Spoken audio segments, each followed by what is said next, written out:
Well, hello, EKN Nation. Welcome to edition of the EKN Debrief. It is episode number 95.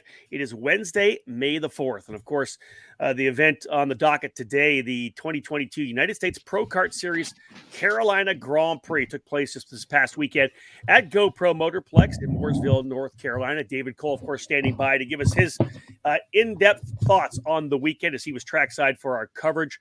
Today's show presented by Trinity Karting Group. Trinity Karting Group is your first step on the ladder to racing success. Based at the Motorsports Country Club of Cincinnati, they literally have a track in their backyard and a controlled environment to develop your skills. Trinity Karting Group flattens out the steep learning curve with a professional staff that will put you on the right path. The focus is driver development, and they compete at the local, regional, and national levels, including the SuperKarts USA Pro Tour and the United States Pro Kart Series. They have new and used packages available, and they are your Midwest source for Kart Republic chassis and IAME engines. Visit them at teamtkg.com or call 513-421-4463. So again, Trinity Karting Group, our presenting sponsor of this edition of the EKN Debrief, episode number 95. My name is Rob Howden. David Cole joining us from beautiful Grand Rapids, Michigan. David, back home from the Carolina Grand Prix. All told, a pretty exciting weekend down at GoPro. It's excuse me. Get a glass of water. I know. I just had a drink and it just didn't quite go down the right way. Yes, it is sunny here, so that helps. That's good. Very similar to the great weather we had down at Mooresville, North Carolina. It was high 70s all weekend long.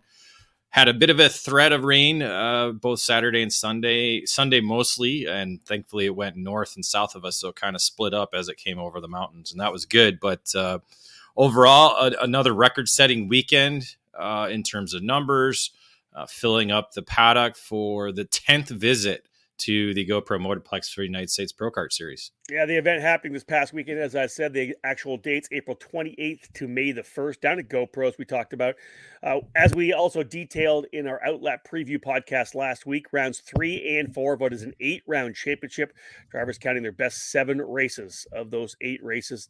David said, 10th season of the program, and David, 10th time they visited essentially the unofficial home of the USPKS down there in Mooresville.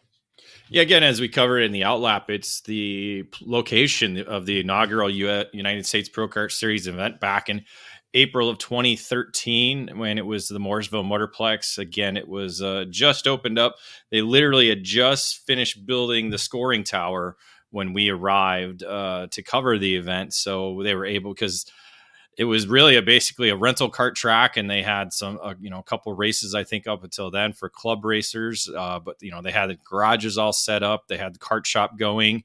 They obviously had the front desk area, but no scoring tower. So they didn't have a place to score. They were actually scoring inside the kart shop for the club and rental karts and everything like that. So they had to build that tower, and that tower has been there now just over 10 years. And actually 9 years, but for our 10th time being there. So it's unique. Obviously it's changed. They had Kart Sport North America, new buildings set up. Obviously the paddock's expanded now from what it originally was because of the massive numbers that we're now seeing, not only with the USPKS program, but their club program's getting 300 entries as well too. So again, amazing. It's a massive amount of karting going on in that area. Well, exciting, right? Obviously, you look at the two really big hotspots of racing in North America, and that would be Indianapolis, Indiana, and Charlotte, North Carolina. Mooresville, of course, just a little bit north of Charlotte. And again, they've really done a tremendous job through the rental kart program and getting drivers to come in to karting through rental karts into the competition side. And as you said, David, their club is absolutely massive. And that it kind of obviously played in nicely for this particular weekend. But Dave, this past race, 308 entries logged, 323 back in Ocala in March, March, right? Yeah. So the second largest ever USPKS event, 308, again, over the 300 mark. Just tremendous numbers as we do jump into by the numbers right now. Just looking at the classes, the smallest class was Masters at 20. Then you go to Micro Swift at 36, which is still a full field. And then you look at like the highlight of 68 drivers in KA 100 Senior. Yeah, nearly had the Micro Swift sold out. Just came up 4 entries short of that to match the number we had down in Orlando. Again, you get a little bit more of that Florida love, where there's a lot of drivers who stay in Florida and only race in Florida, and so that kind of helps that boost that number. And also, again, it's March, it's beginning of the year. Not a lot of racing has gone up up until that point. For a lot of the northern racers who go down, but the majority of what we see at the club level there in 2-cycle side of racing is in the KA 100 division. And that's where we had 123 entries in both just senior and junior competitors. That's the phenomenal number. That's a regional race by itself. It's bigger than a lot of regional races, exactly. And that's the insane side of about it.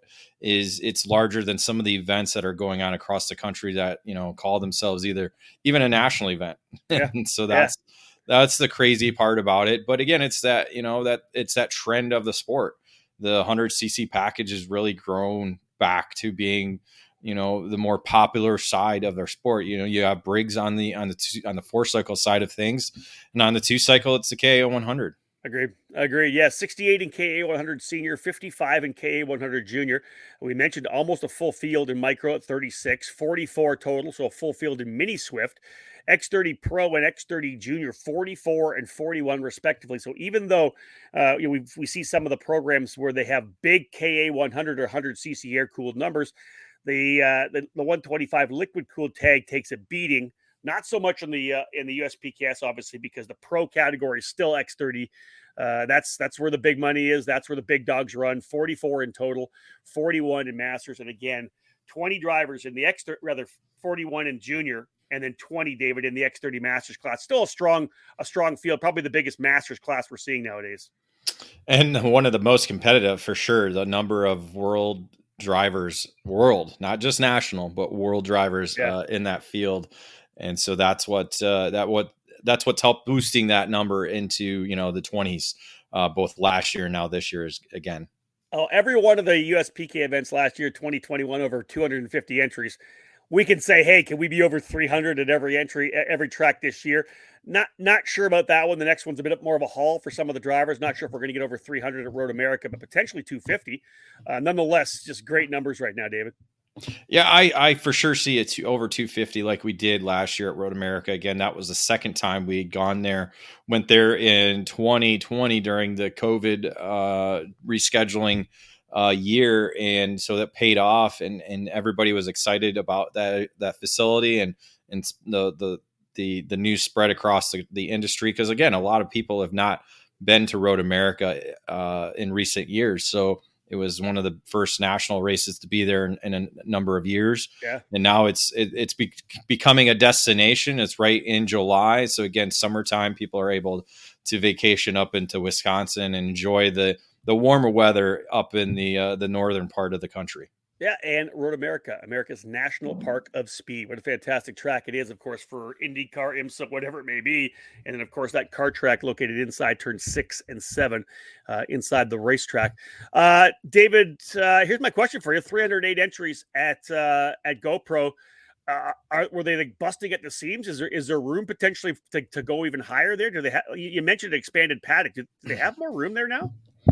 Well, when they expanded the paddock last year, they added all around the Kart Sport North America building to where it used to be just grass and there was nothing there. So now they have, some broken rock and made it an area for paddocks. So that's good. That obviously helped last year when we were over the 250 mark for entries. What it was this year was there were no RVs inside the paddock. That was what they did this year to make sure that we had the space in the room to do that. There was a little bit more space they could have utilized in that new section. Everybody had plenty of space. That's the one thing that there was no complaint about was space. So it was good. So again, there were spaces open in the really far back end of the paddock and along the side part as well. And again, everybody still had comfortable space. So it worked out well. So there is room for growth. Obviously parking is very limited when you're outside the racetrack, to at the facility itself in the grassy area, because, again, you get 300 entries, you got at least 300 cars, if not more, plus all the RVs that they're parking. So it tends to add up. There's still a little bit of room there, but again, I think it's getting close to that max. I think you're at about 80 to 90% right now for the paddock. All right, there you go. That's the by the numbers for the USPKS Carolina Grand Prix. Time for our first break of the action. When we get back, we'll jump into the paddock pass. David's got a bunch of stuff that happened outside and away from the racetrack to bring you up to speed on everything that happened. Stay with us, folks. More to come here on the EKN Radio Network. Is IndyCar your dream? If it is, for 2022 and beyond, the path from karting to IndyCar has gotten even clearer. It's time to look into the new USF Juniors program. As a stepping stone onto the road to Indy presented by Cooper Tires, Anderson Promotions will debut a new series next season that will provide the ultimate opportunity for driver development for karting's career-minded racers. The new USF Junior Series will feature a 6-event, 16-race schedule to train racers for the move into the Cooper Tires USF 2000 Championship. The champion will win a scholarship worth over $200,000, and the total prize fund will exceed $325,000. Next year, the series will utilize the current HPD-powered Ligier JS chassis, and a brand new car with a Halo-type device will be introduced in 2023. If IndyCar is your goal, USF Juniors is the starting line.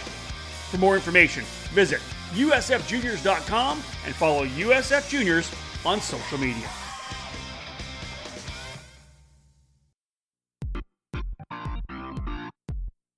It all started in 1994 when former successful kart driver Albino Parolin decided to move his passion for karting from the track to his small workshop. That's when Parolin was born. Fast forward 20 years, and Parolin's passion for the sport led to the company rejoining international competitions as a factory team in WSK and CIK FIA races, with the aim of enhancing the research and development process, immediately achieving notable results around Europe, North America, and Asia, becoming the CIK FIA Asia Pacific KZ champion in the same year.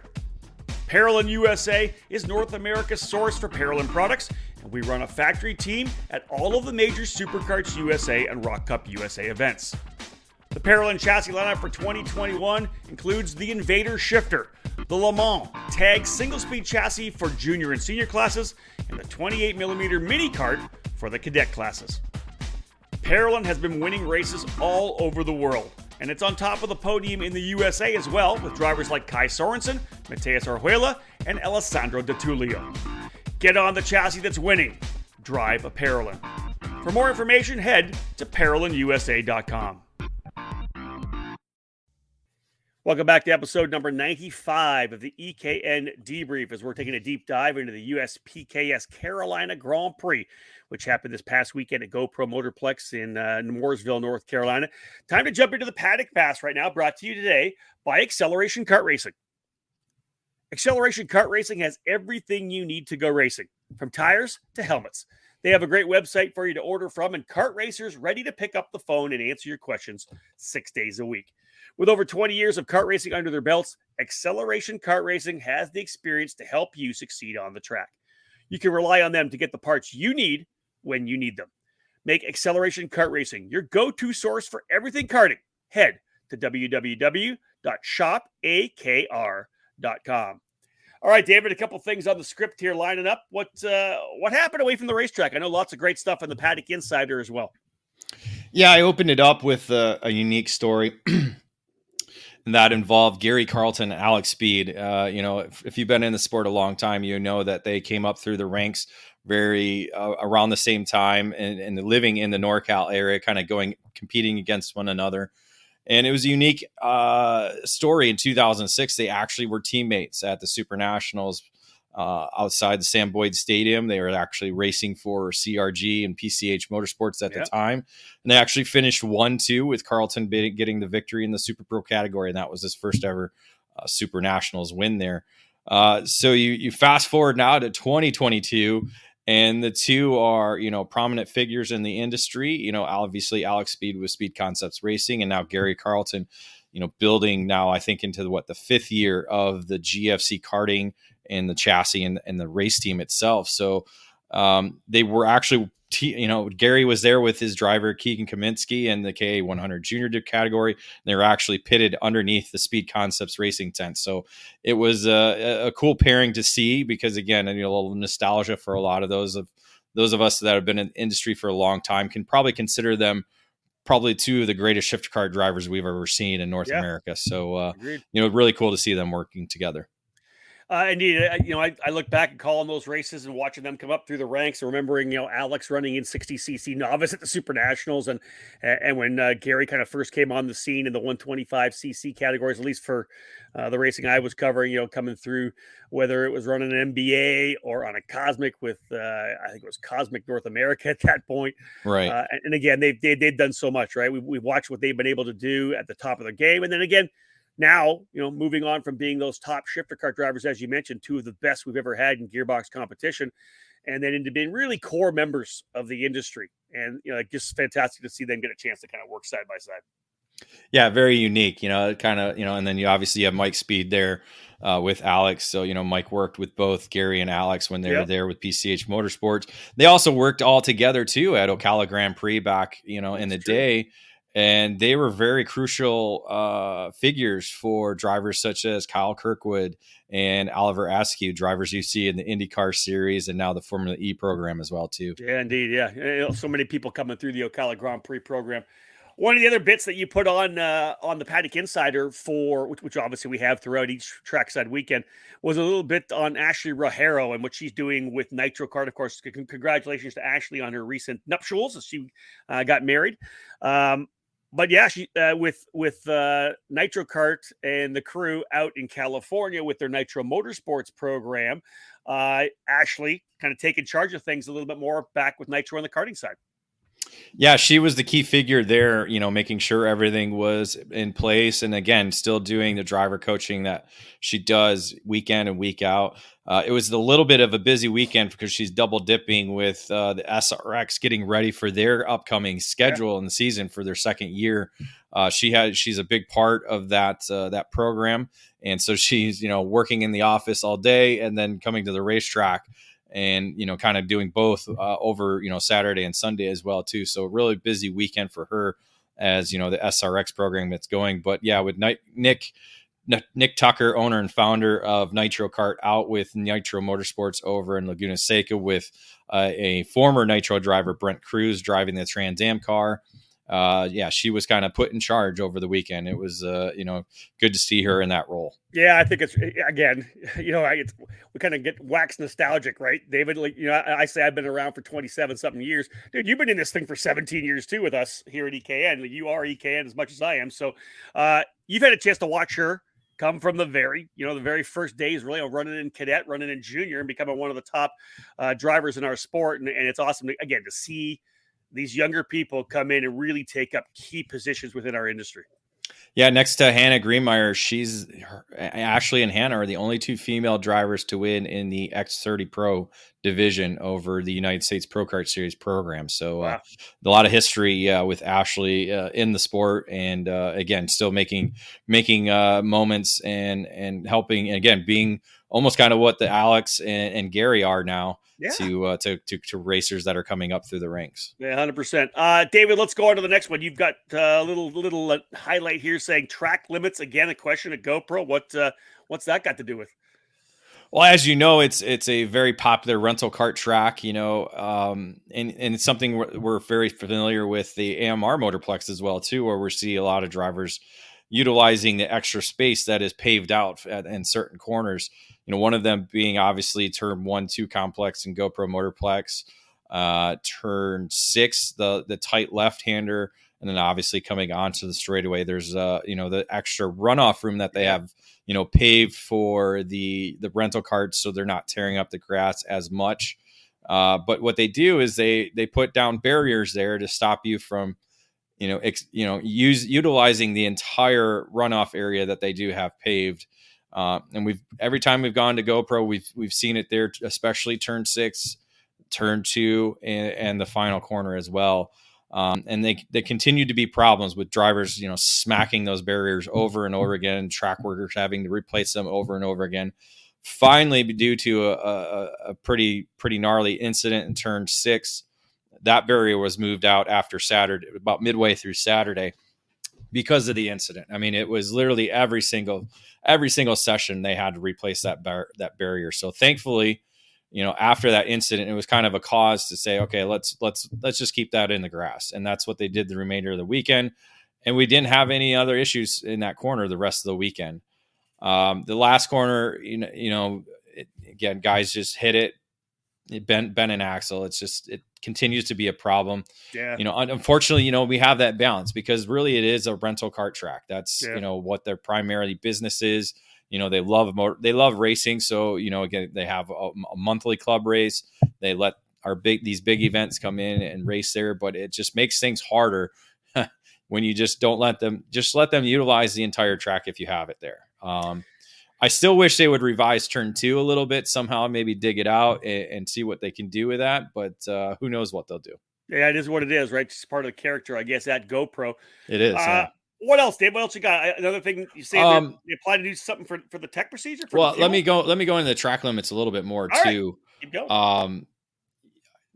One of the other major incidents we had, and I was just looking at it on Instagram to, confirm exactly what happened, make sure the driver was okay.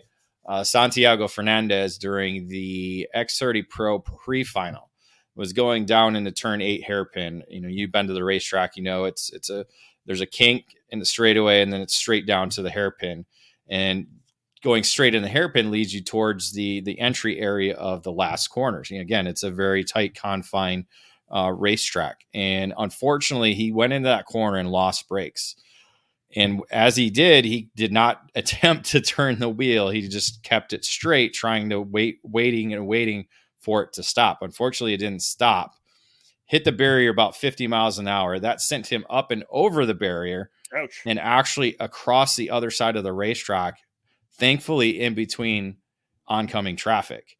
It made for a very scary incident because the cart continued to go through. He actually got knocked out and went into the fence. Thankfully, was able to walk away from, after being transported to the hospital for precautions, was able to walk away. But that incident, there was another couple incidents where carts, we've always talked about this with track safety.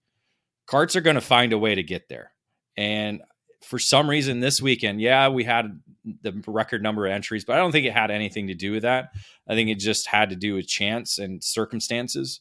But carts were finding their ways in places where we don't normally see them go. Yeah. I think that's something that's got to get addressed with the racetrack. I think we need to have more tire walls, more barriers outlining the entire racetrack inside. We saw a lot of carts cross paths with the track where they weren't supposed to be. And thankfully, we didn't have any major incidents. I think if you recall, one of the big ones we had was at Newcastle Motorsports Park, where there was an incident going down to the far end of the racetrack. They got together and they crossed through and didn't have any barriers or anything to stop them, went into oncoming traffic, and a major collision occurred.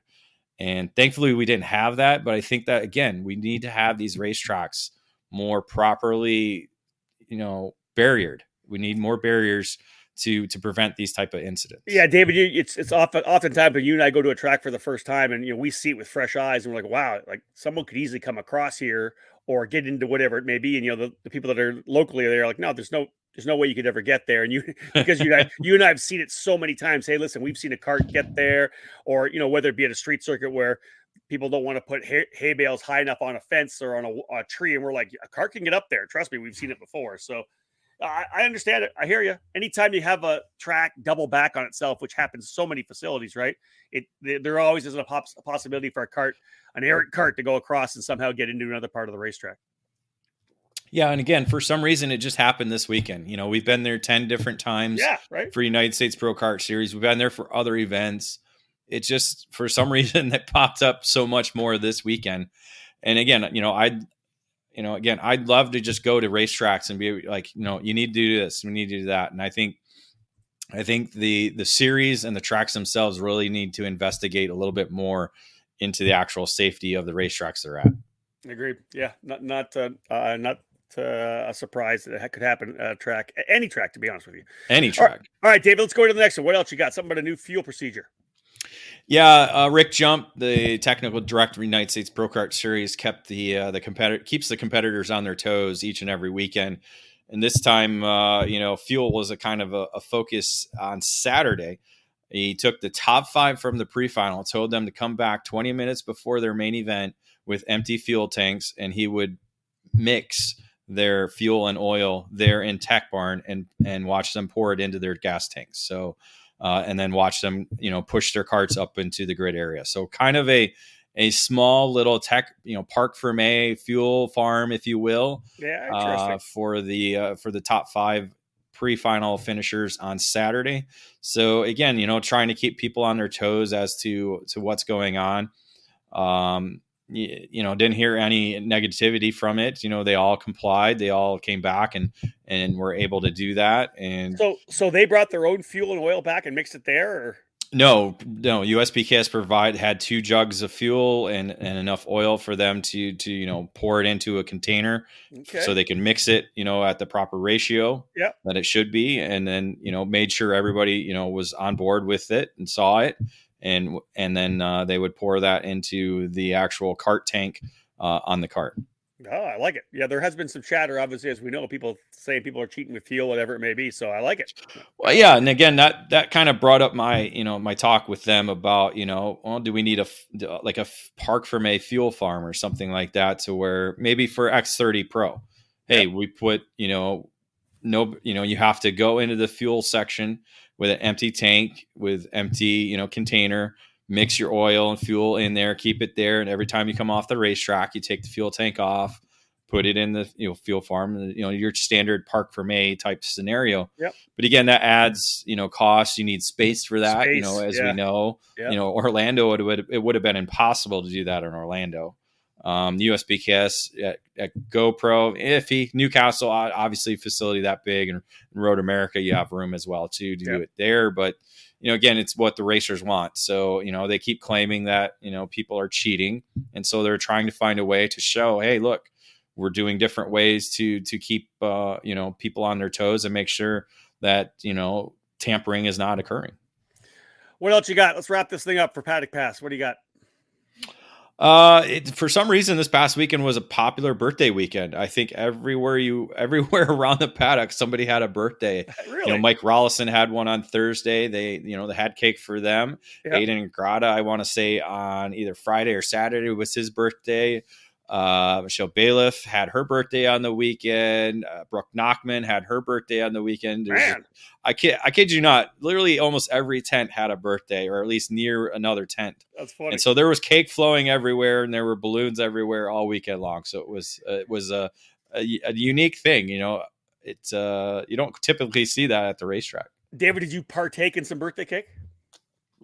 I did. There was there were 2 kind at Rollison. There was a normal birthday cake and then an ice cream cake. Both were amazing. Brooke Nachman had a good dinner and some treats there for her birthday as well. And yeah, so a lot of cake was going around the paddock. Was Brooke's dad smashing burgers or what? No smash burgers. He actually catered in Saturday because of the birthday.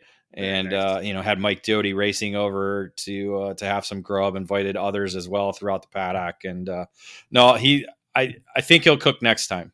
I like it. All right, folks, that is your edition of the Paddock Pass, brought to you by Acceleration Kart Racing. When we get back, time to jump into the race report. David will give us the details. We'll start with X30 Pro.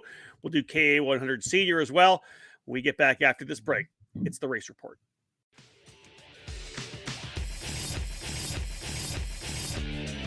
Winning takes top quality equipment, flawless preparation, experienced coaching, and passion. And at Team GFC, we live our passion. Developed by American karting champion Gary Carlton, the GFC chassis has become one of the newest brands to reach the top of the podium in North America. GFC has garnered victories and championships at all levels of the sport since its debut at the end of 2018. Shifter car drivers are at the front of the field in the GT14 frame, with the SS31 a consistent contender in tag and 100cc competition.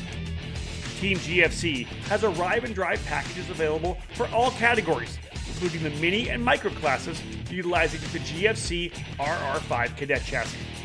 These young pilots have the opportunity to be part of the Team GFC Young Driver Development Program. Learn from one of the best American karters with 28 years racing at the highest levels of the sport, offering personalized training on and off the track. Follow GFC Karting on Facebook and Instagram, or click over to gfckarting.com to learn more about joining Team GFC. GFC, live your passion. CRG is one of the most iconic brands in karting, and we're primed and ready for the 2022 season with new material and a never-ending focus on winning. CRG Nordam is the North American distributor for all CRG products. Based outside of Houston, Texas, CRG Nordam supports CRG dealers across the continent, reaching every corner of North America. The CRG KT5 is our new chassis for tag and shifter racing, and it's been designed specifically for the U.S. market. The KT5 features 30mm construction with a 32mm front loop to increase front grip. CRG's new VEN 13 brake system is cutting-edge technology with a master cylinder that allows for pressure regulation within the system. Drivers can customize brake pressure to their own requirements to improve feel and to avoid brake lockup. The kart is finished with new KG 507 508 bodywork that has refined aerodynamics and reduced weight. For cadet drivers, the 2022 CRG Black Mirror is already logging positive results to start the new season. This chassis will be making big waves in 2022. Longtime CRG drivers will be happy to know that the CRG Road Rebel, the standard in quality and performance, is still available. With four-cycle racing enjoying consistent growth in North America, CRG's FS4 chassis is the ideal choice for racers in Briggs & Stratton competition. From pure racing to karting entertainment, many tracks, both indoor and outdoor, have made the switch to the CRG Centurion rental kart line. 5 different models for both gas-powered or electric engines can fit any track's needs for a new rental kart fleet. CRG Nordam has a full inventory of rental karts available for new and existing facilities. For more information on the CRG product line, head to www.kartcrg.com, and to inquire about a North American dealer near you, please email us at info@kartcrg-nordam.com. Welcome back to episode number 95 of our EKN Debrief as we take a deep dive into the United States Pro Kart Series Carolina Grand Prix rounds 3 and 4 of the program held at GoPro Motorplex in Mooresville, North Carolina. My name is Rob Howden, joined by David Cole, as we jump into the race report brought to you by Comet Kart Sales. History, success, family. These are the 3 words that describe Comet Kart Sales, one of the longest tenured karting businesses in the United States. The family-owned operation is located just outside Indianapolis and has provided karts, parts, and services for thousands of racers in the near 6 decades of business. Their online store features everything you need, and they are continually adding new parts to their product line. Make sure you head to cometkartsales.com or call them at 317-462-3413 to be part of the Comet Kart Sales family today. All right, David, let's jump into the race reports. X30 Pro, I'll throw out the headline. You fill in everything else. Here's the headline for X30 Pro. Norberg extends streak to 4 with double win weekend. It was a double win weekend, but it was not a sweep similar to what we saw at Orlando at his home racetrack. It was Paulie Massimino defending his home turf at GoPro Motorplex on the Ryan Perry Motorsport.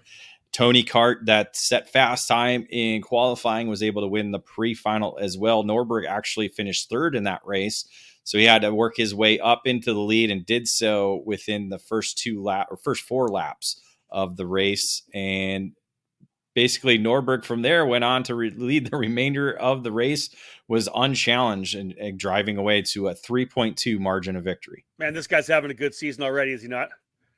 I mean, if he would have raced in January at the SCUSA Winter Series, I'd say it'd be a perfect season so far. But other than that, he did really well at the SCUSA Winter Series second event, and then now has 4 victories on his record. certainly is showing didn't do that last year for the No. championship. So has put himself really in the driver's seat. He's really got to get through Road America, and I think could have the provisional wrapped up by then. Yeah, I was thinking just right there was, man, like, what else you got to do to cap things off here? Like, this guy's really in a position to go after another championship. Norberg's win 3.293 seconds over Paulie Massimino on the Tony. Colin Warren comes in third on the Kart Republic. Cameron Weinberg on the CRG in fourth. And Austin Garrison, who was really good out of the gate in his return to competition on the Red Speed, ends up in fifth spot. David Hard Charger in the race number one on Saturday. Donovan Bonilla on a Cosmic, up 21 spots, started 37th, ends up 16th.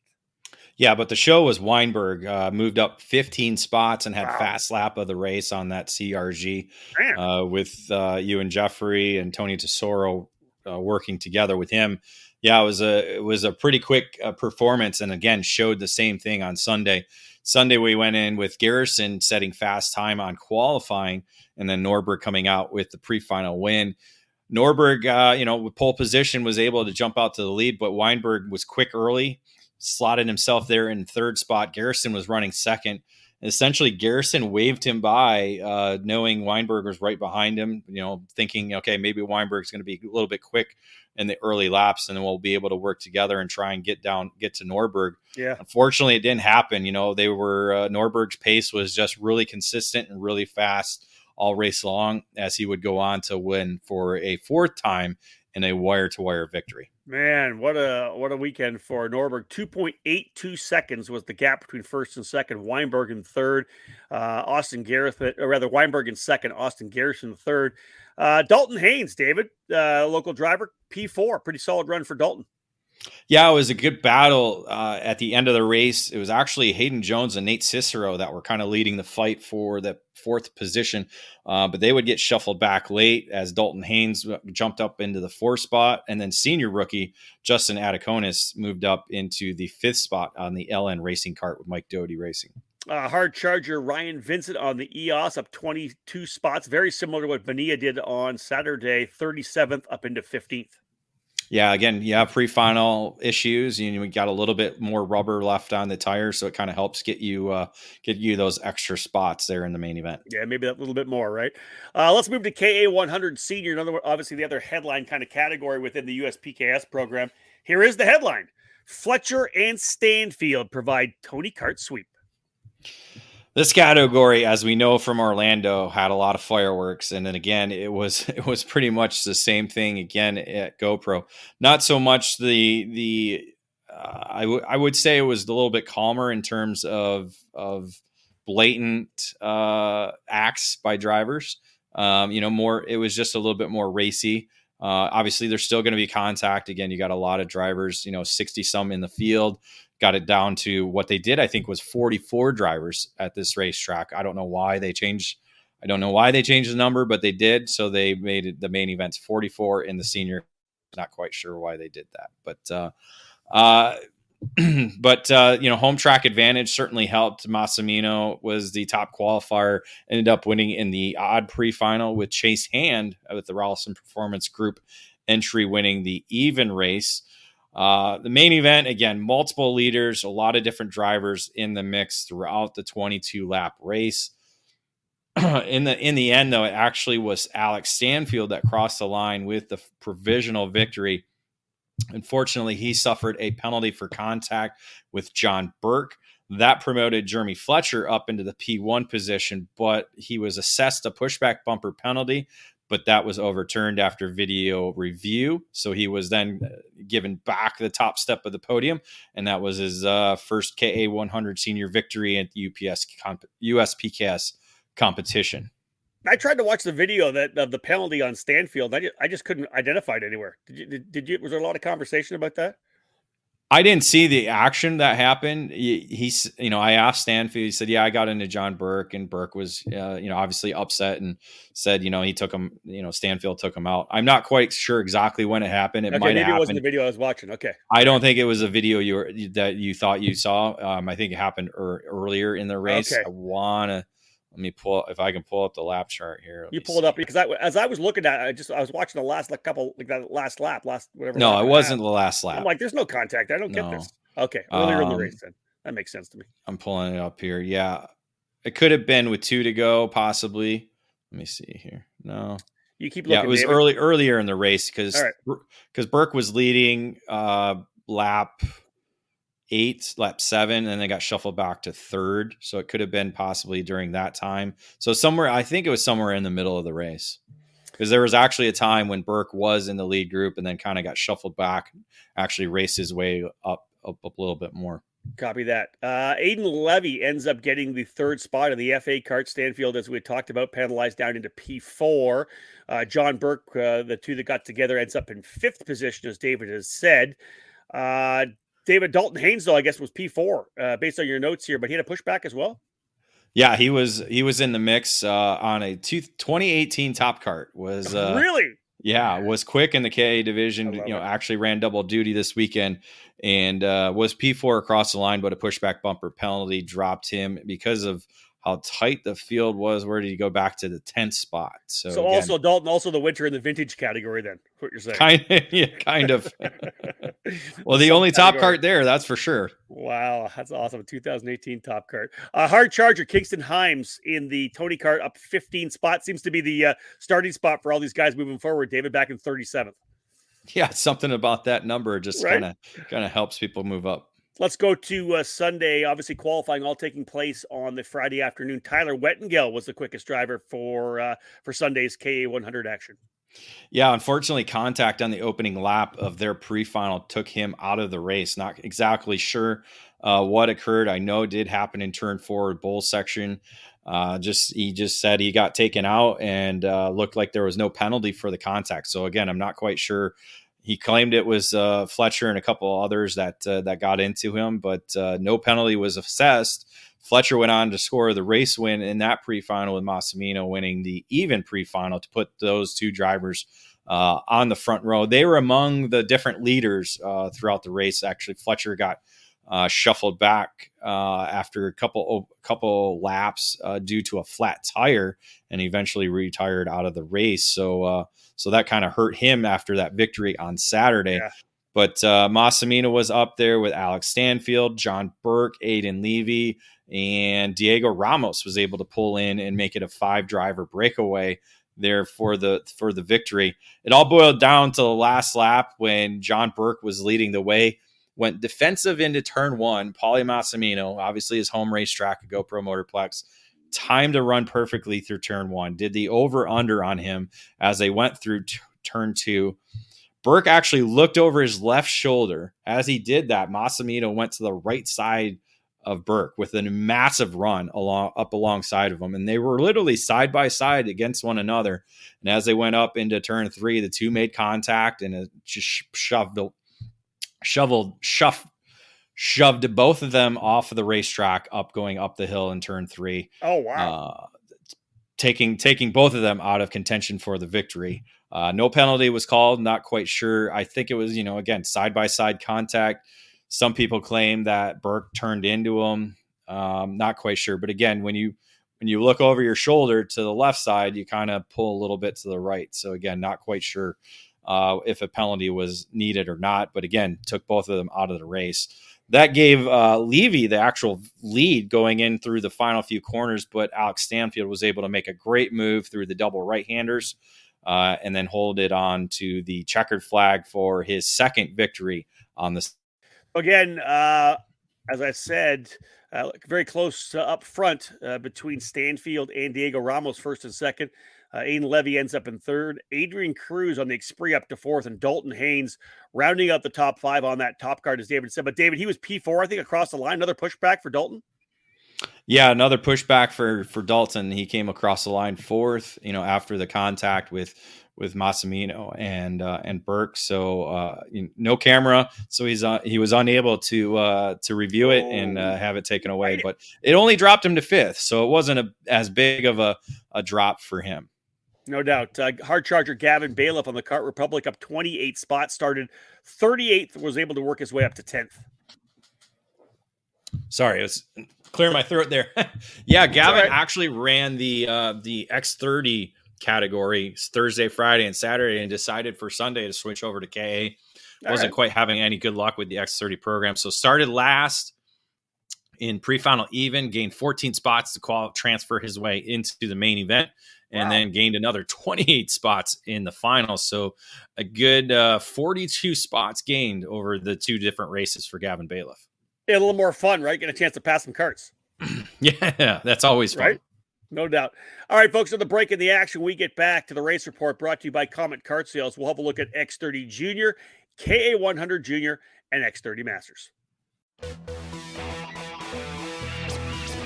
Leading Edge Motorsports is the industry answer to winning in karting.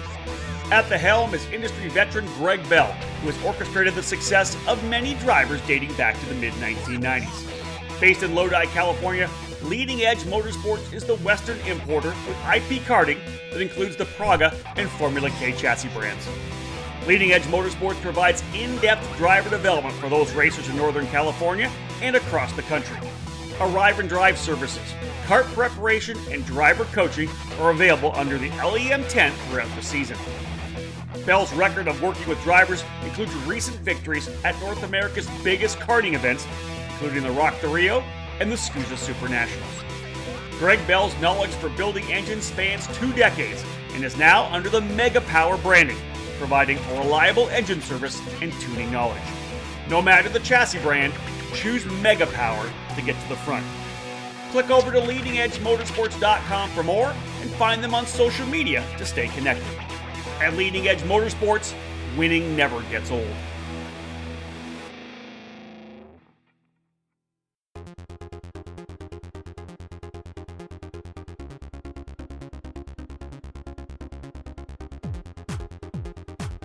You can buy all the latest and greatest products on the market, but when you're karting to win, it boils down to one thing: you, the driver. Gain the knowledge and abilities by investing in yourself at the Alan Rudolph Racing Academy, and you'll find those extra tenths of a second you need to put yourself on the podium. The school was established by SuperKarts USA Hall of Fame driver Alan Rudolph, with decades of victories and championships in multiple forms of the sport, including other disciplines of racing. The Alan Rudolph Racing Academy, located at the Speed Sports Racing Park in the metropolitan Houston area, is designed to teach driving skills at all levels. The instructors of the Academy have decades of racing experience and educating drivers of all ages. Classes at the Academy will teach the concepts and skills needed both behind the wheel and off the track. From the beginning kart racing experience and intro to karting courses, to their advanced 1-day and 2-day courses and karting clinics, the Alan Rudolph Racing Academy can improve the skills of any driver. For more information on the specific programs that the Alan Rudolph Racing Academy can provide for you, head to speedsports.com and click on the Racing Academy page. Be sure to follow the Academy on social media by searching for Alan Rudolph Racing Academy. Welcome back to the EKN Radio Network and episode 95 of our EKN Debrief, our race report podcast. And of course, today discussing this past weekend's United States Pro Kart Series Carolina Grand Prix from GoPro Motorplex. Rob Howden alongside David Cole as we jump into the X30 senior class. Again, this is the race report presented by Comet Kart Sales. Here's the headline for X30 Junior. Gafera and Ingrata earn second wins of season. Yeah, same winners we saw in Orlando did the exact same thing, winning on the same days they won down at the Southern Grand Prix, did so at the Carolina Grand Prix. Saturday was Gafera's turn with top time in qualifying and winning the pre-final, and it was a 2-driver getaway in the main event with him and Garcia battling it out for the victory. Garcia was leading on the final lap and actually left the door open in the final corner. Gaffer took advantage, went down to the inside, and they dragged race to the line, and Gaffer was able to take the victory by 0.4 of a second over Garcia. Can't leave that door open, right? It happens all the time at that racetrack. Gaffer, yeah, it's a tough place to defend, because it's up and over a hill. And so if you defend, don't quite get a good run coming out of it. And if you do, you're able to maybe hold off at the line. But if you don't, that driver could easily pull the over-under on you and get you at the line for the victory. So Gaffero's win again, 0.4 of a second over Garcia. Sebastian Weldon on the LN card ends up in third spot. Jorge Ortiz on the Tony card in fourth, and Enzo Vidmontien up into fifth spot into the Cosmic. David Hard Charger, Emma Kate Scarborough on the Cosmic, 19 spots up. Started all the way back in 40th and got up to 21st. Yeah, good data day for her, able to figure out how to pass in the category. I think just a recent graduate up into the X30 junior division, so I think she's raced the KA 100 division. So good day to end almost into the top 20. Yeah, indeed. Again, lots of passing opportunities. We always said that before. When you start at the tail of the field, a lot of learning opportunities for the young drivers. Let's move to Sunday. Sebastian Weldon, of course, on the Friday afternoon qualifying session, laid it down. He started on the pole position. He did so. Unfortunately, was unable to stay at the front of the field. Stayed towards the lead pack, but wasn't able to come away the pre-final win. That went to Max Garcia. The main event, again, including Weldon, Garcia, Ingrata, Caleb Gaffera, Jacob Kular, a number of different drivers all in the mix. It was actually a really good race. You know how I said in the outlap that we'd see a lot of attrition and wrecking? We actually didn't see that in this category, so I was really happy to see that. Obviously, a couple here and there. We did see some contact, though, and that essentially, with 2 laps to go, took out Caleb Gaffera and Jacob Kular as they entered the turn 4 bowl corner. A little bit of contact sent them off into the wall there, and took their chances for victory away. The shuffling continued up front, and then Ingrata was able to get up and grab that top position. And then again, defensive through some of the corners, and then in the final corner, and just barely hung on at the start-finish line with the checkered flag, winning by 41 thousandths of a second ahead of Max Garcia. Yeah, big win for Ingrata. Good points weekend, though, David, for Max Garcia. A couple of second-place runs. Wins the pre-final on Sunday as well, so locking the points in for this year-long challenge. Ernesto Rivero coming home in third in the Cosmic. Ortiz again back on the podium in the fourth spot, as did Weldon. Weldon third on Saturday, fifth on Sunday. Hard Charger, Michael Costello. Hey, he started in 37th again. That's the place to start, potentially. 37th to 18th. Yeah, right. 19 spots up for Michael Costello. Yeah, he had top 10 speed all weekend long, just had a bit of an issue in the pre-final on Sunday, and was able to almost get back up into the top 15. Let's go into KA 100 Junior. Here's your headline. Mesa grabs first as Garcia retains point lead with second triumph of 2022. Yeah, a little longer of a title there, but it was still stretch, good. Yeah. That's more of a paragraph than the headline, David. It was, I got to keep the wording down a little bit more. That's all right. Saturday, Mesa was the driver to beat. Went out and set fast time in qualifying, won the odd pre-final, while Max Garcia ended up winning the even pre-final. In this one, it was a good battle. A lot, Mesa was able to get away to a pretty good lead, but a good group, about 4 or 5 drivers running nose to tail were able to run him down. They caught him, they passed him, but Mesa was kind of, as he said in the interview with me, was kind of saving his stuff, knowing they were going to catch him, and was able to work his way back up into the point. And then once he was able to do that, was able to hold them off through the final circuits to be able to score his first ever U.S. PKS victory. Yeah, strong run for Elio. Garcia ends up in second. Cooper Shipman third on the Tony Kart. Parker DeLong on Tony as well in fourth, and Stephen Miller on the Cosmic, rounding out the top 5. Couple different hard chargers, and I like the way you line this up, David. Caleb Gaffera up 28 spots, got wrecked in the pre-final, goes from 43rd up to 15th. We'll talk about that one first, and then we'll jump in to the driver who came through the last chance qualifier, Max Taylor on the LN kart, wins the LCQ, and then goes up 25 spot to 16th. 2 really good stories there. Talk about Gaffera first.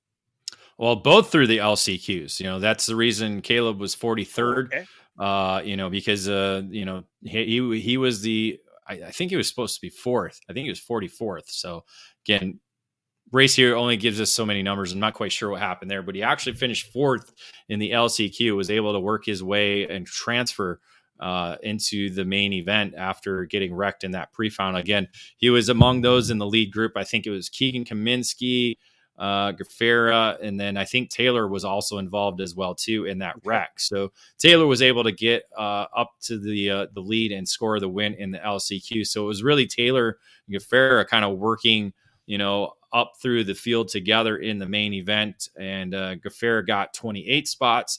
I think Taylor actually might have crossed the line ahead of him and got a pushback bumper penalty, but not quite sure. But they were certainly on track together all throughout the main event for this one, and almost got into the top 10, but 15 and 16 for them. Both Taylor and Gafera having better days on Sunday, but let's get started with the Sunday top qualifier. Again, Friday afternoon, all the qualifying. Adam Brickley on the Kart Republic for Trinity, David, getting the top qualifying position. Yeah, home track driver, Michigan native, now living in Mooresville, North Carolina. Certainly used the home track knowledge to his advantage. Was able to set fast time in qualifying and then win the odd pre-final, while Max Taylor came away with the even pre-final victory, bouncing back from that Saturday that he had there.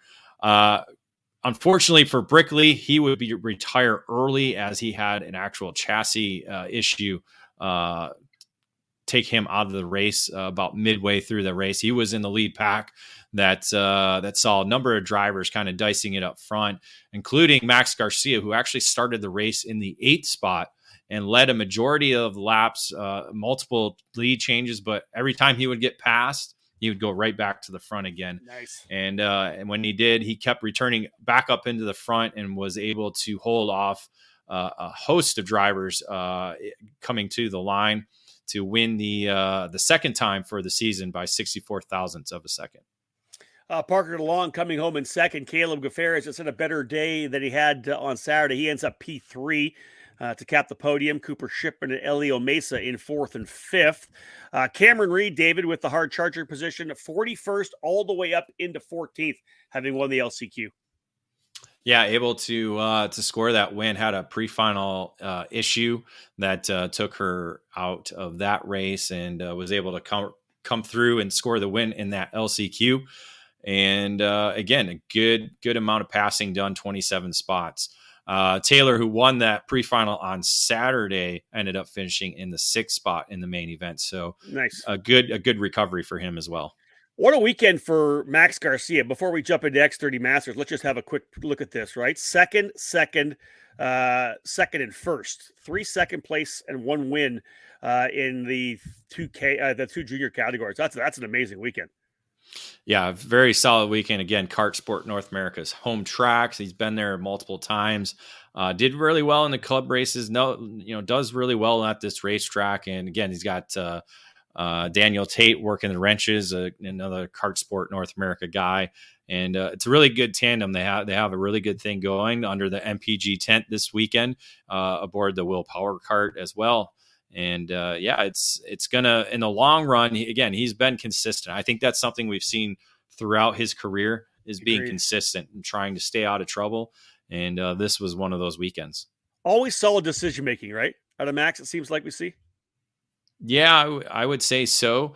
Doesn't make, might make an error or two here, but nothing that's going to, implicate him into losing a lot of positions. Just maybe, hey, not doing this properly or this, but I think he's still getting, learning that type of racecraft and what to do and what not to do. So definitely one of our top juniors. Yeah, sure. Just, like I said, I would consider him one of the most consistent racers that we've seen over the last 5 years at this age group. All right, let's go to X30 Masters. Here's the headline. Ramalho earns 3rd with RJD ending streak. Yeah, it didn't look like he was going to take the victory on Saturday, as Renato Jader David and Mario Barrios showed speed, both one winning setting fast time in qualifying, with Barrios winning in the pre-final. Ramalho actually started, I think, 3rd in the main event, but by lap 4 was up into the lead and was able to drive away. Scott Roberts put on a charge late in the race. Looked like he was the quickest kart on the track, but just kind of ran out of time, as Ramalho was able to go on to score the victory, his 3rd straight, by 1.4 seconds after 22 laps. As David had mentioned, Ramalho getting chased down by Scott Roberts. Mario Barrios in the 3rd spot. Renato Jader David ends up in 4th, and Martin Stone on the Cosmic, rounding out the top 5. Hard Charger on a red speed. Shane Connolly up 6 spots, started 19th, ended up 13th. Yeah, there wasn't a lot of change for position in the main event on Saturday. Sunday would change things up as we saw drivers have issues on pre-finals and kind of work their way forward. One of those being Romalo. As we said, won on Saturday, but an issue in the pre-final took him out of the race. I went and talked to him. He said it was something in the coil, something in electronics that went away in the engine. So he actually ended up starting the main event on Sunday from the 17th position. Scott Kopp was the top qualifier, but didn't come out winning the pre-finals. Renato Giader-David was able to score that win. And it was he and Scott Roberts that were up front for the majority of the race. But the show was obviously Romalo coming up from the 17th position. And with about 2 laps remaining, Romalo was into the 3rd spot and was able to close up on the leaders really quick as they were fighting for the lead, both with Roberts and Giader-David. As they made their way through the double right-hand corners, exchanging position, Romalo charged up and got inside of Scott Roberts. As they went to the kink before the final corner, Roberts and Romalo made contact. They both went sliding off the racetrack, essentially allowing Renato Giader-David a cruise control pass as he went on to take the checkered flag for his first victory of the season. Wow, a bit of excitement there at the end.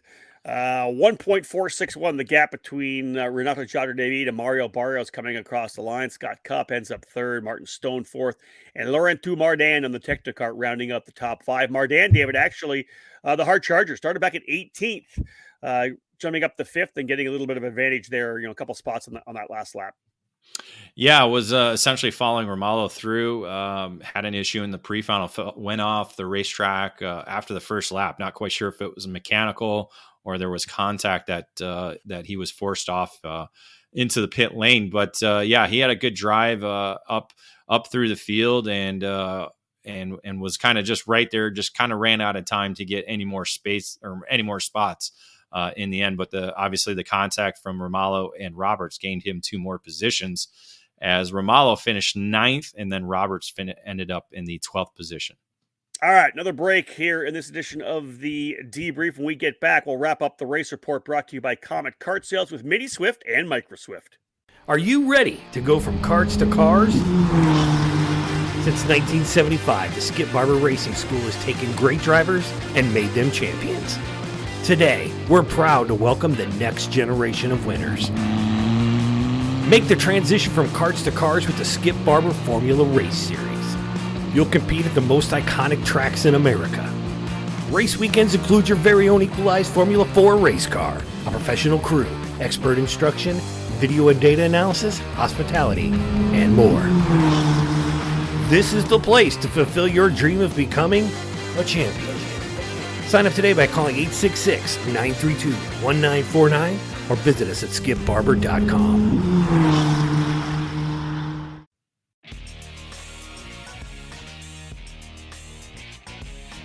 All over the karting world, everyone knows OTK is the gold standard for quality and performance. In the US, OTK USA is the source for all things OTK. From the legendary Tony Kart brand to the race-winning Cosmic and Prix chassis, and now the new Red Speed and EOS brands, OTK quality is second to none. All 5 brands are winning races and championships across the country in national programs like the Rock Cup USA Florida Winter Tour and the Challenge of the Americas, the SCUSA Pro Tour and Winter Series, and the Pro Kart Challenge, the United States Pro Kart Series, and the WKA Manufacturers Cup. And OTK products are also front and center on the podium of club and regional races from coast to coast. To learn more about a specific product line, you can find the OTK USA dealer near you, whether it's Tony Kart, Cosmic, Prix, Red Speed, or EOS. Visit www.otkusa.com.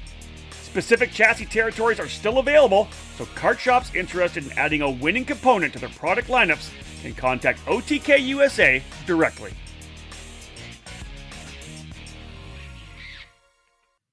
Welcome back to the EKN Radio Network and episode 95 of our EKN Debrief as we take a deep dive into the USPKS Carolina Grand Prix from GoPro Motorplex. David Cole giving us the full rundown, having been trackside throughout the weekend. Here's your mini Swift headline. Let's get started here with the race report, the last couple of categories. Harvick doubles up. Nice and clean, nice and short. Short and sweet. And sweet.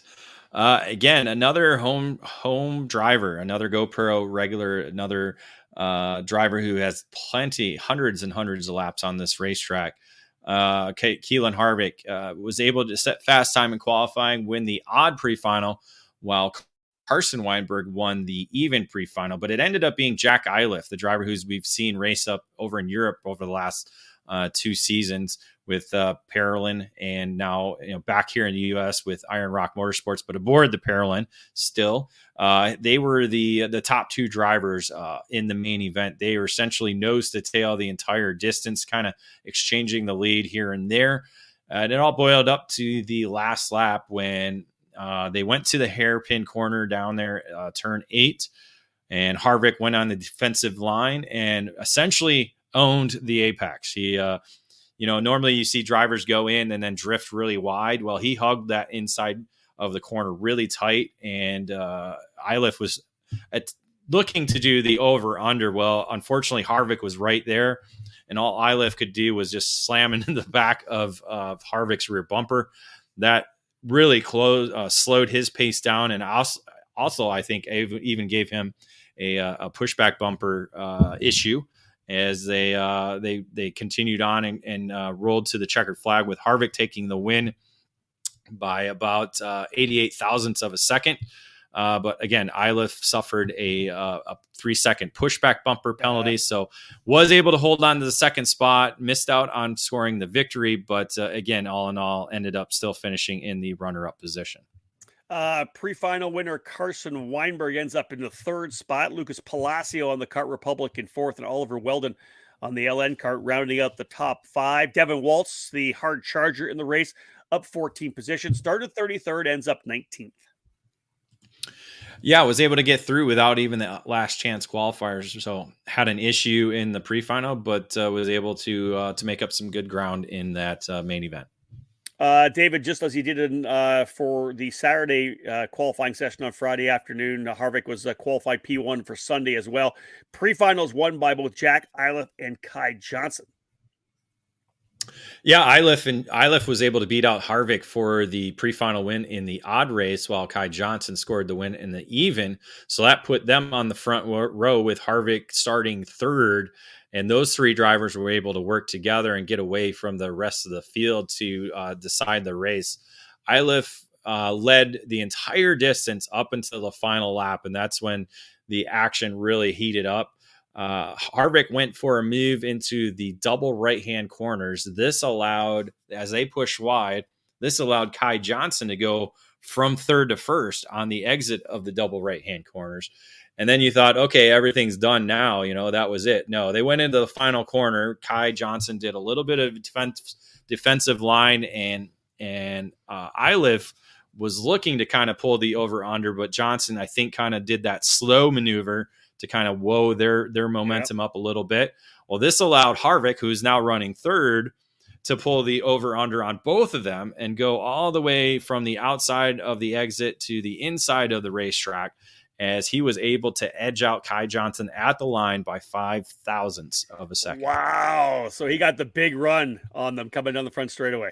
Yeah, again, if you get slow through that final corner, it's going to hurt you going down the hill to the checkered flag. And so you got to get through that last corner clean. Unfortunately, a little bit of contact between Johnson and Iliff kind of bogged them down a little bit, and just enough for Harvick to get that big run.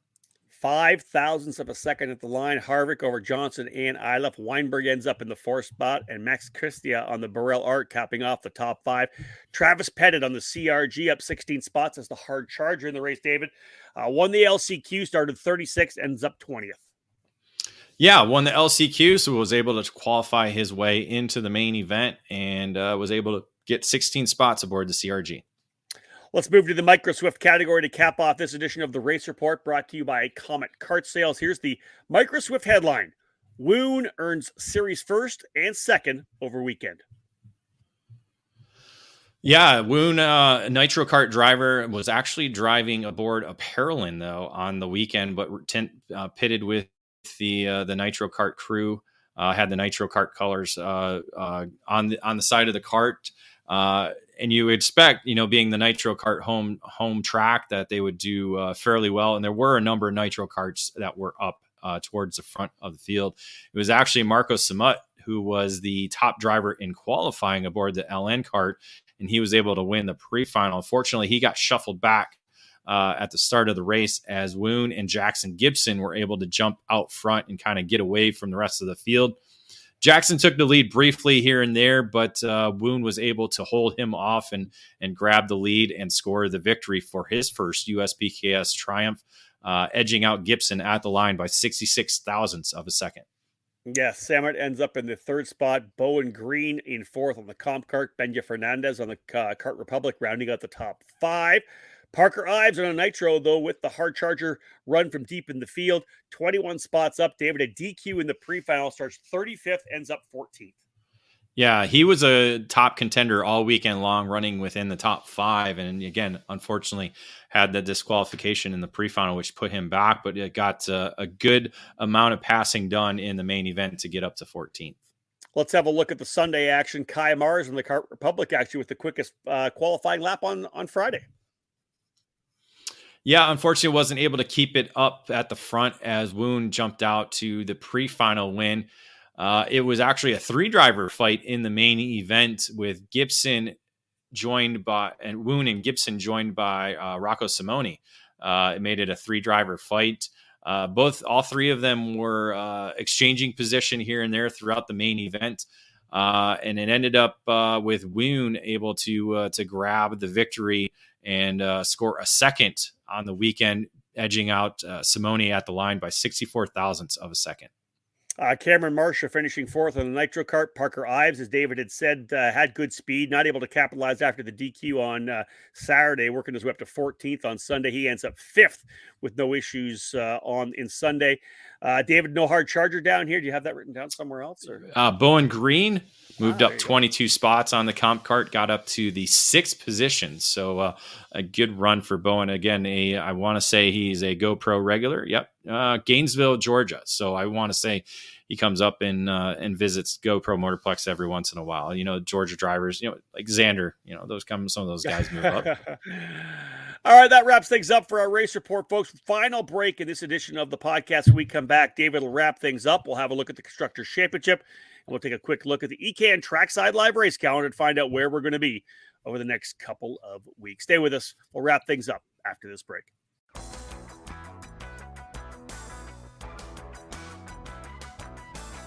In racing, experience is priceless.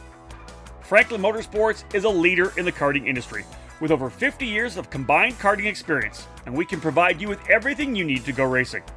With a large online product selection, select track support events, and a wide variety of shop services, Franklin Motorsports is your complete karting source. Check out our online store at www.franklinkart.com, where all our products are just a mouse click away. We're constantly adding to the growing product selection on the online store, and we ship daily to ensure products get to you quickly. We specialize in IAME engines, tilt seats, ceramic products, driveline branded products, Briggs & Stratton engines, OTK products, and of course, the championship-winning Merlin chassis. In our online store, you'll find a variety of items to fill your karting needs. Franklin Motorsports is also known for our wide variety of services and is home to Innovative Engine Works by FMS, our in-house engine service department. Frame straightening, kart prep, and dyno testing are all services offered regularly at Franklin Motorsports. For all things karting, visit franklinkart.com.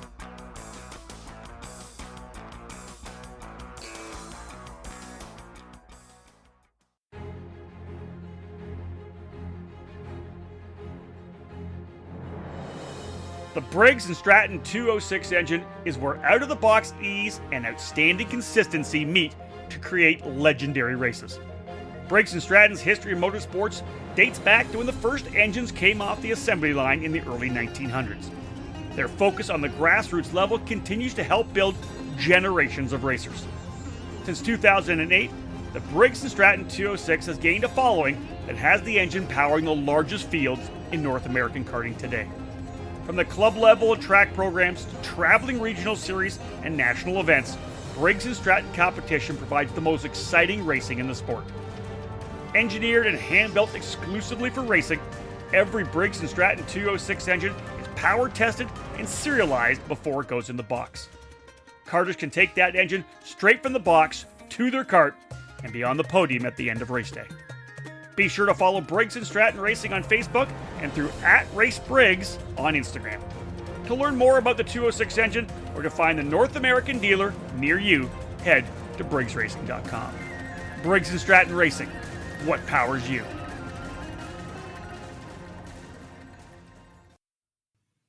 Welcome back to episode 95 of the EKN Debrief. Rob Howden alongside David Cole. Let's wrap things up from the USPKS trip to the GoPro Motorplex in Mooresville, North Carolina.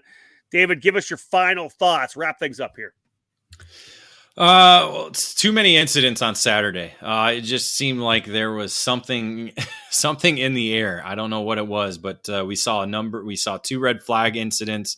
Obviously, we had the one transport. Thankfully, everybody was able to walk away and even return. We had a micro that went up and over on the front straightaway as well, as a driver spun coming out of the last corner and clipped the rear tire, and that sent that kart and driver flying. It looked like it was a MotoGP wreck where the driver just slid the entire front straightaway and then luckily was able to get up and run away. So he was not hit after getting ejected from the kart. So I had to do a lot of work this week, and I picked up probably like 5 or 6 karts myself. So I love it. Yeah. Anytime I have to do that, that means there's too many incidents going on. So Hold on. Let me just comment that if a driver sliding down the track, and again, folks, I just want to bring this out again. Make sure you have the right safety gear, right? Karting suits are designed to be abrasion resistance. They're designed for that slide. Don't be wearing Nomex car racing suits, whatever it may be. That's just one of the things that irks me all the time, because that is just the way to get yourself in trouble if you're not wearing the right gear. Zachary Clayman DeMello.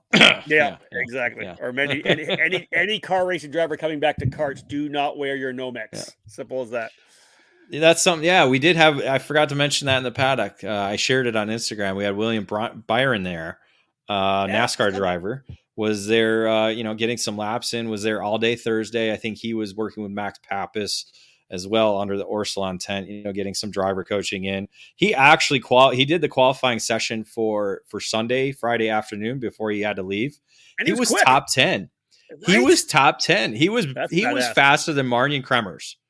He was faster. He was faster than a lot of guys, again, 40 some drivers, and he was 10th in that session. It just feels like it. I was shocked because feels like a Super Nats entry to me, David. Well, the NASCAR schedule, we'll see how that works. I think it's a little better with the IndyCar guys, but yeah, it was good to see. I think he's more comfortable at the GoPro Motorplex facility, obviously being his home track, got a lot of laps there, but I'd like to see what he can do at other karting tracks across the country. I would too. That's that's just, as we know, that's just amazing pace. Like if you're able to put that kind of pace in, that is absolutely stunning. Well, it's better than Newgarden did last year, right? I mean, just an FYI, David, NASCAR Cup Series, the finale, I believe is November the 6th, I think. So there's a possibility. This could be interesting. So no Rock Vegas, but maybe Super Nats, if indeed it is the week before Thanksgiving again. Giddy up. And we can only hope, and we continue to pray. We continue to, throw our pennies in the lucky fountain. That's it. All right. So not as many issues on Sunday as you said, but great to have William Byron there. Let's talk about the officials, David. What are your thoughts on? You got a note here. It says officials still finding a groove. Yeah. Again, we've had some change. Obviously with why is his name throwing me off? I'm missing. Race director for the series left after Orlando. Why can't I think of his? I can never remember his name. Jason. Anyway, Jason's gone now. So it's Jason Ludwig. Yep. So now we have Justin Dietrich as the race director. So again, first time. This is his first weekend, in that role, where Jason was kind of overseeing and working with Justin in Orlando, again, it's when you're just like, when you're a team, trying to compete, there's also the team that are trying to officiate the race. They got to kind of understand how each other work and what they see and how they interpret things. And I think that's something, again, there are a lot of young officials. I think Bobby Radovoy is probably the oldest out of all of them. And he's got to be in his late 20s, maybe early 30s. Wow. I want to say late 20s. So okay. All the assistant race directors, all of them that are there, are on track watching the action. They're all very young. So I think they're all still, trying to understand, how to be a race director, but also how to work together as well too. So, so again, when you only do USPKS is only 4 weekends. So again, when you're not doing this over and over again, you gotta, quickly get to grips with, how each other, interpret things and how they see things. And so I think this is kind of a rebuilding season for, again, the official side of things with the series. Yep. Yeah. David, obviously racing in March, in the start of May, a little bit of a break in the action now for the teams. They're not back on track again to the first week of July, I think, right at Road America. Well, for the series, we got a 2-month break. So we're not back till July, but even for the teams so much, the month of May is almost kind of a recharge. Speaking with them, they're all able to go back home and kind of regroup, clean up, get things back in order and get ready for what is going to probably be another busy summer with June, July, August, and September. So, nothing, there is a Stars event coming up, but aside from that, that's most of the Midwest drivers or Midwest teams. So a lot of those West Coast teams that have been hauling, to the East since back in January, I think this is their time to kind of regroup and refocus for the rest of the year. Nice. Let's move into the Constructors Championship now, David. 5 brands winning over the 14 races. Yeah, not as diverse as what we've seen throughout the opening weekends of 2022. So only 5 different brands, 3 of them with OTK. You got Cosmic winning 4, Tony Kart winning 4, and Red Speed with 1. Pearland also picked up 4 victories as well, as they swept both the mini and micro divisions, and then the Will Power Kart as the 5th constructor scoring a victory. Let's have a look at our EKN Trackside Live race calendar to cap off this edition of the Debrief. This calendar brought to you by Margay Racing. Are you interested in renting a kart at one of the biggest karting events in 2022? Do you want to be part of the fastest growing series in the sport? Check out Margay Racing's Spec Ignite class and their Arrive and Drive packages. Nothing matches the affordability and competitive level of the Ignite program. Just one set of tires, national level caliber drivers, where the best driver wins over the best equipment. Bring your safety gear and Margay will take care of the rest. This year's Ignite majors include the Grand Prix of Quincy in June, WK Manufacturers Cup events, and the Rock Island Grand Prix on Labor Day weekend. Plus, there are 5 Ignite Challenge series running around the country this season. For more information, please visit ignitekarting.com today. Get off the couch and into a race seat in 2022. Speaking of getting off the couch, David, you and I will be on it for a little bit. At least you will be. I won't be. I got a lot of races going on in May. You're pretty much off now until, in terms of going to tracks, until June the 11th, 12th, and 13th. Your next event on the calendar, the SuperKarts USA Pro Tour Spring Nationals at Utah Motorsports Campus. Sorry, that should be 10, 11, 12. I must have written down the wrong dates there. Yeah, right. So going to be, 10, 11, 12. Yep. Just wanted to correct it so I got the right dates in. Utah Motorsports Campus, Erta, Utah. That'll be the my first Pro Tour race of the year, as I was not able to go to the Winter Nationals because of scheduling conflicts. Yep. And you will not be at the Spring Nationals because of scheduling conflicts. The first ever Pro Tour event that I will miss will be this in the 12 years this year. It's like 1B. I did not miss the NOLA Winter Nationals. COVID. So that's like 1A. I did not miss it. We'll just call that 1A, and this will be 1B. 1B. Yeah, I will not be there. You'll be there trackside, of course. The Kart Chaser will be there for their coverage. So Xander Clements will take the the lead chair on that one. I'll be back for the Summer Nationals at Newcastle Motorsports Park. But yeah, June the 10th to the 12th, as David corrected, the Superkarts USA Spring Nationals. He'll be trackside for all the coverage of the event. Make sure to cover that one. And then, David, you and I will be back together again, our first time being part of the California Rock Championship on June the 24th, 25th, 26th. We're heading back to at least one of my favorite tracks, your first time being there, Pat's Acres Racing Complex in Canby, Oregon. Looking forward to it. That's going to be an awesome weekend. It's going to be about racing. That's, again, we always, every race trip we go to is always about racing, but I think this one's going to be amped up a little bit more. Again, I just seen and heard so many things about, Pat's Acres and, again, now to be able to see it with my own eyes and be there and touch the grass. Yeah. And then maybe see the river flood the track. Hopefully that won't happen. But at least be able to see. Maybe we'll do a little fishing. Maybe somebody's got a pole. You are going to love it. You're going to love it. One of the iconic racetracks in North American karting for sure. And it'll be our first time to be with Andy Saisman and his crew for the California Rock Championship. As everyone knows, we have been with the Challenge of the Americas for a decade now, covering that. So. The California Rock Championship getting started in May, actually getting rolling down at Cal Speed Karting. It'll cap off later in the year at Sonoma, but this is kind of the midway point. And based on a survey for all the people that wanted to be, that ran the California Rock Championship last year, they said we want to go to Pat's Acres. Big race last year. We're looking forward to seeing good numbers at that race when we get up to Pat's at the end of June. Otherwise, David, yeah, you're kind of getting the month of May to kind of press the reset button, get caught up in all your to-do lists at home, and we're back on it again in June.